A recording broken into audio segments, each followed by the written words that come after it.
Welcome back to Final Fantasy VI. Preparations for leaving the Veldt. Everyone in the back row. Again. Actually, no, Sabin. Not. I kept Sabin in the front row. Just for a change of pace. Oh, make sure you optimize Gao's equipment. Give him an earring.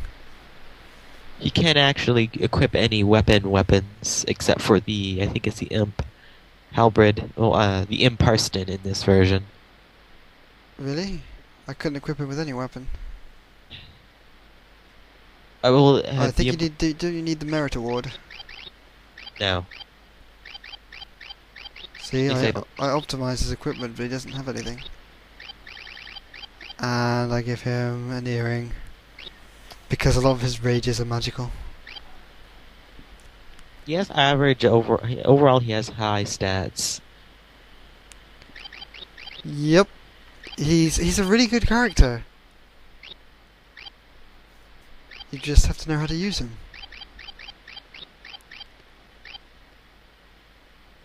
I give Cyan the sprint shoes because I don't know.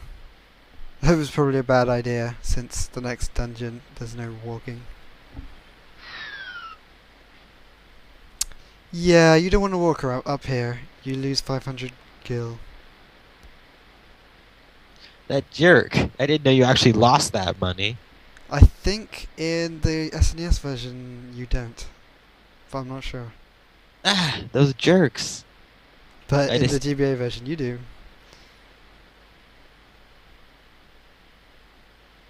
And I was like, where is it? And it's not obvious where it is. You have to press A when you're facing that tile there, where Gao is standing. that's very, yeah, that's very. What's the word?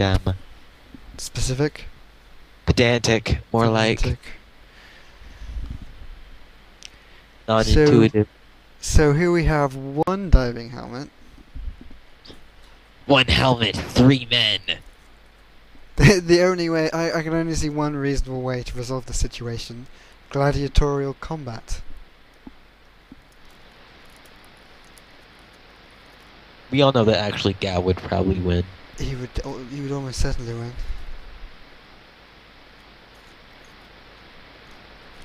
He's definitely the strongest character out of the bunch at the moment. He's also the dimmest.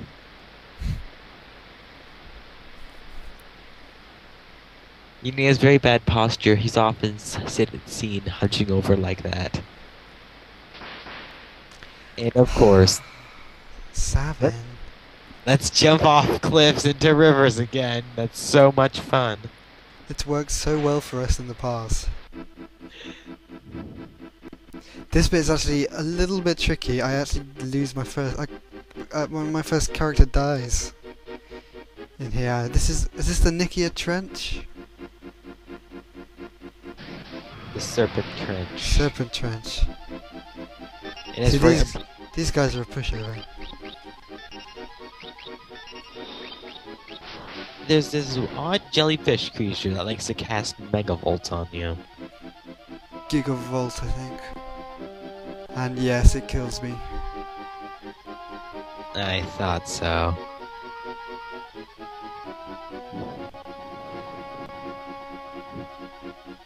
Oh, you want to pick right because you get 2 treasure chests. That said, if you want to get a complete rage list, if you head left on the first run, you're guaranteed to get all of them. But I get all the rages in this one formation, so I'm not worried. Now you see here, Gigavolt. He has a 33% chance of countering his death with Gigavolt, and at this level, it's a one-shot kill. So it basically comes down to luck. This is a very long Or- sequence. Or you can cause, it's not actually that long.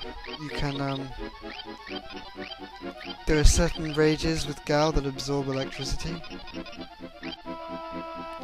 I forgot what they are, but you can use them. Basically, with the rages, you adapt the attributes of the monster that you choose to Yeah. ship out.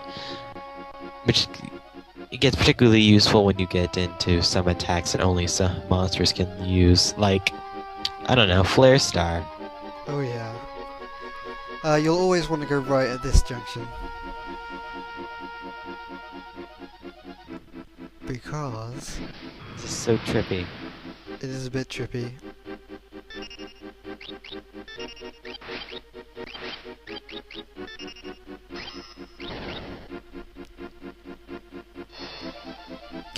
Gao uses the weapon of whatever monster he's raging.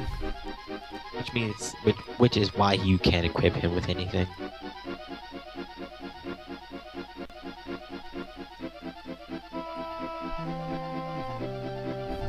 No, this entire sequence is underwater. I'm wondering, how can that one helm provide them with all of the oxygen? Yeah, well that's what I was saying. How's that? Does that work? Surely they have to fight to the death to determine who gets the helm. So I hit this thing and I see that's a pit, and I'm like, maybe there's something here? But no, I decided to go with my gut instinct, and I fall through the pit. And it turns out I was right. This chest has a green beret, which is great. You'll never need more than 4 green berets, but having more is always useful. It's just convenient.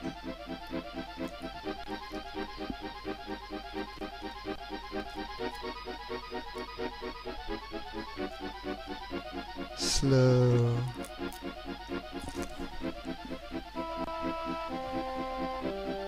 And then everyone drowns. Yeah. End of the game, guys. Again. Right, Oh, and here we are. Nikia? Yeah, Nikia. Not much to do here. There's a prostitute. Washed up somewhere. Hey, look! It's a dancer. Wink.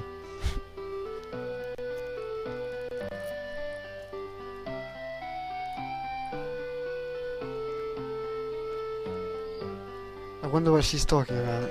Oh, Christ. Dialogue. And then he just kind of... Maybe she slams him into the wall with the power of her mind because he's being... Yeah, the power of her mind. Or like... cleavage. The raw power of Humpty and Dumpty. I can just imagine like a boss fight. With like two... It's the dancer, but like there are 2 targetable Humpty and Dumpty.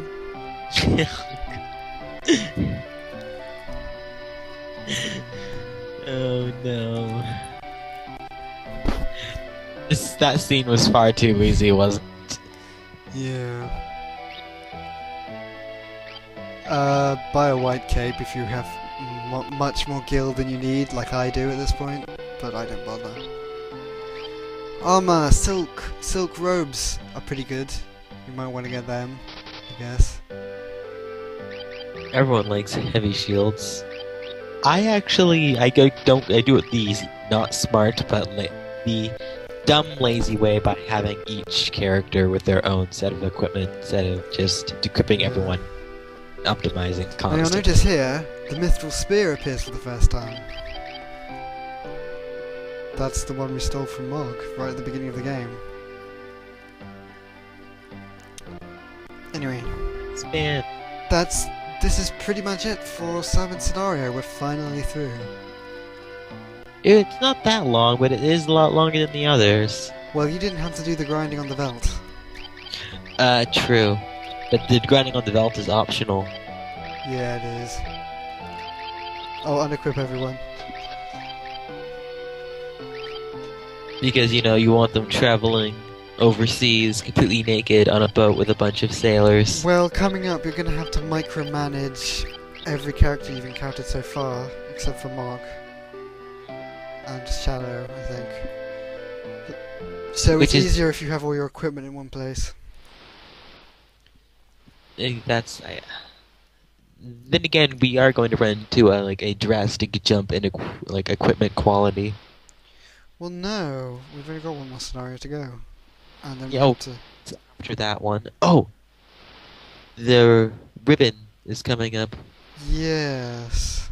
No, I went out and looked for the ribbon in like off screen. So I guess next time we'll start lock scenario. Which is actually quite fun, at least in my opinion. Yeah, it's probably my favourite of the three. We saved the best for last. Huzzah! See you next time.